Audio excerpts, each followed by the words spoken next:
How to add Duolingo widget. If any day you are a Duolingo user and you would like to add your Duolingo widget to your home screen on your very mobile device, but you do not know how to do that, just follow the following steps. For this, first of all, you have to go to your home screen like this and then tap on it for a while. Now, after you tap on it for a while, now you can see the option like this. Now, after you tap on your screen for a while, you can see the option of widgets on the downside. Now, you have to tap on the option of widgets like this. Now, after you tap on the widgets, now you have to just scroll down, and after you scroll down, you have to find the option of Duolingo.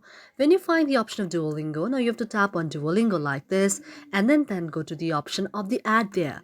When you tap on the option of the ad, now you can see if the option home screen layout is locked as seen, you have to unlock it through your settings, and after you add it to your home screen, now your very widget of the Duolingo will be added to your home screen on your very mobile device, on your Android device.